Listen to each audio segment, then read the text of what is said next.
BPL এর চলতি আসর শুরু হওয়ার আগেই দর্শকদের মনে দানা বাঁধতে শুরু করেছিল হতাশা। এমনকি টুর্নামেন্টের ভবিষ্যৎ নিয়ে সংশয় প্রকাশ করেছিলেন সাবেক জাতীয় দলের অধিনায়ক তামিম ইকবাল। মন্তব্য করেছিলেন বিপিএল উদযাপন ও ক্রিকেটে বিনিয়োগ নিয়ে। তামিমের এই মন্তব্যের প্রভাব আজ দৃশ্যমান হয়েছে। বিপিএল শুরু হওয়ার প্রথম দিনেই দর্শকদের মধ্যেই দেখা দিয়েছে ক্ষোভ। বিস্তারিত দেখুন ডেস্ক রিপোর্টে।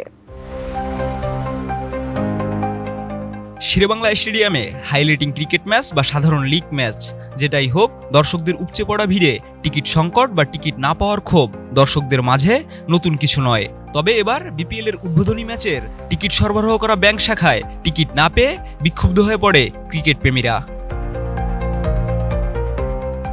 বিপিএল 2024 শুরু হয়েছে সোমবার, তবে টিকিট সংগ্রহ নিয়ে দেখা দিয়েছে দর্শকদের মধ্যে ব্যাপক বিশৃঙ্খলা।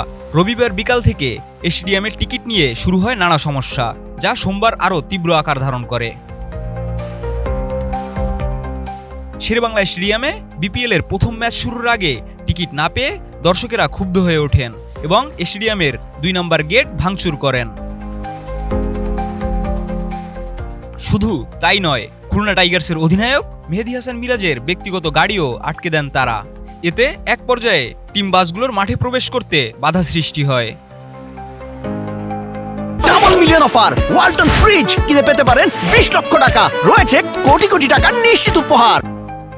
বিসিবি গতকাল দুপুরে একটি সংবাদ বিজ্ঞপ্তি প্রকাশ করে জানায় যে মিরপুর শেরেবাংলা স্টেডিয়াম সংলগ্ন কোনো বুথে টিকিট বিক্রি হবে না। টিকিট অনলাইনে এবং মধুমতি ব্যাংকের নির্ধারিত শাখায় পাওয়া যাবে।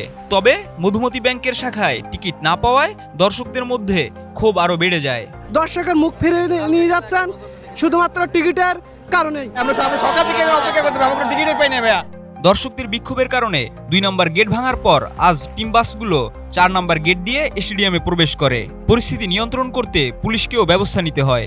বর্তমানে পরিস্থিতি কিছুটা শান্ত হলেও স্টেডিয়ামে উত্তেজনা এখনো বিদ্যমান। বাংলাদেশে এত বড় একটা ঘরোয়া লিগে যদি এরকম টিকিটের অবস্থা থাকে, প্রত্যেকবারের আসরেই ব্ল্যাকেরদের হাতে টিকিট থাকে, নাহলে টিকিট পায় না, নাহলে টিকিট শেষ। বিসিবি জানায় 2 নম্বর গেটের সামনে দীর্ঘ লাইনে দাঁড়িয়ে অনেক দর্শক টিকিট না পেয়ে ক্ষুব্ধ হন। সেখানেই শুরু হয় বিক্ষোভ মিছিল, যা পরে 2 নম্বর গেট ভাঙার দিকে চলে যায়। ব্যবস্থাপনা কতটা দুর্বল হলে টুর্নামেন্টের উদ্বোধনী ম্যাচের দিন সকালে বিসিবি টিকিটের দাম এবং বিক্রির বিস্তারিত ঘোষণা দেয়। বর্তমানে কর্তৃপক্ষ টিকিটের দাম 200 টাকা থেকে শুরু করে সর্বোচ্চ 2000 টাকা পর্যন্ত নির্ধারণ করেছে। তাছাড়া টিকিট বিক্রি শুরু হয়েছে মধুমতি ব্যাংকের 7টি শাখা এবং অনলাইনে। এসব শাখাগুলো হচ্ছে মিরপুর 11, মতিঝিল, উত্তরা জসিমউদ্দিন, গুলশান, ধানমন্ডি, কামরাঙ্গীরচর এবং পল্টন ভিআইপি রোড। আজ দুপুরে 1টা 30 বিপিএল এর প্রথম ম্যাচে দুর্বার রাজশাহী এবং ফরচুন বরিশাল মুখোমুখি হয়েছে।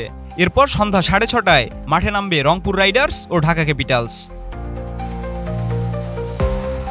টিকিট বিক্রির এই পুরো ঘটনা নিয়ে সামাজিক মাধ্যমে চলেছে ব্যাপক সমালোচনা। একই সাথে দর্শকরা ক্ষোভ প্রকাশ করেছেন বিসিবির ব্যবস্থাপনার। Desk report, ATN news.